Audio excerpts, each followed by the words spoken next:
সাকিব ভাই, আপনি সম্ভবত ভুল হেলমেট পরে যাচ্ছেন। ও, বাংলাদেশের চলমান উন্নয়ন টেকসই করতে এবং উন্নত বিশ্বের সাথে তাল মিলিয়ে চলতে অগ্নি নিরাপত্তার কোনো বিকল্প নেই। আগামী 19 থেকে 21 নভেম্বর ফায়ার সার্ভিস ও সিভিল ডিফেন্স সপ্তাহ 2020-কে সফল করতে আসুন আমরা ঘরে ঘরে অগ্নি নিরাপত্তা নিয়ে সচেতনতা নিশ্চিত করি। আমাদের সবার ঐক্যবদ্ধ চেষ্টা এনে দিবে একটি নিরাপদ বাংলাদেশ। সবাইকে অসংখ্য ধন্যবাদ।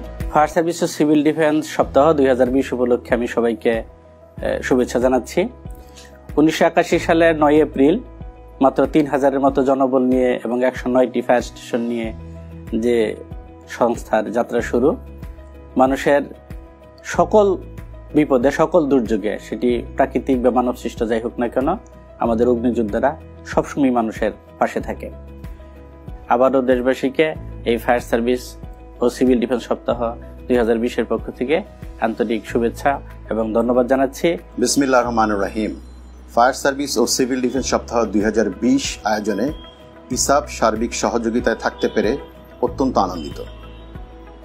বাংলাদেশ ফায়ার সার্ভিস ও সিভিল ডিফেন্স এবং electronic safety and security association of Bangladesh ESAB যুগপদভাবে বিভিন্ন জাতীয় এবং আন্তর্জাতিক অগ্নি নিরাপত্তা বিষয়ক কার্যক্রমে বলিষ্ঠ ভূমিকা রাখছে। আমি আশা করি ভবিষ্যতে এই যুগবদ্ধ কার্যক্রম অব্যাহত থাকবে।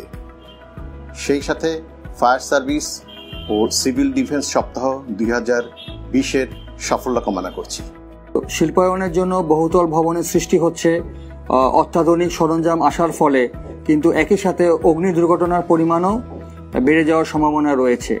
তো আমাদের এই অগ্নি দুর্ঘটনা রোধকল্পে আমরা সঠিকভাবে যদি বাংলাদেশ ন্যাশনাল বিল্ডিং কোডের প্রয়োগ আমরা করতে পারি এবং সেই অনুযায়ী যদি আমাদের প্রতিটি বহুতল ভবনে, এটা আমাদের রেসিডেন্স, শিল্প অথবা অন্য সকল ধরনের ভবনে যদি আমরা অগ্নি নিরাপত্তা ব্যবস্থা গড়ে তুলি, তাহলে আমরা অনাকাঙ্ক্ষিত যে কোনো ধরনের অগ্নি ঝুঁকি আমরা হ্রাস করতে সক্ষম হব।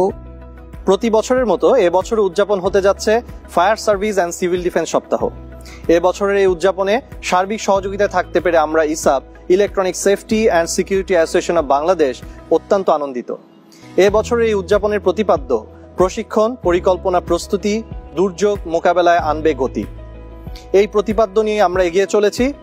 আমরা চাই আপনারা প্রত্যেকের প্রতিটি ঘরে, প্রতিটি প্রতিষ্ঠানে অগ্নি নিরাপত্তা নিশ্চিত করার মাধ্যমে আমাদেরকে সহযোগিতা করুন একটি টেকসই উন্নয়নশীল বাংলাদেশ গড়তে। প্রাকৃতিক ও মানব সৃষ্ট দুর্যোগে প্রতি বছর আমাদের শত শত কোটি টাকার সম্পদ বিনষ্ট হচ্ছে। আমরা যদি একটুখানি সচেতন হই, তাহলে আমরা এই ক্ষয়ক্ষতির পরিমাণ অনেকটাই কমিয়ে আনতে পারি। আজকে ফায়ার সার্ভিস উইকে সবার প্রতি আমার উদ্দাত্ত আহ্বান, আপনি নিজে সচেতন হন, আরেকজনকে সচেতন হতে সাহায্য করুন। তাতে করে দুর্যোগের ক্ষয়ক্ষতির পরিমাণ কমে আসবে। ধন্যবাদ।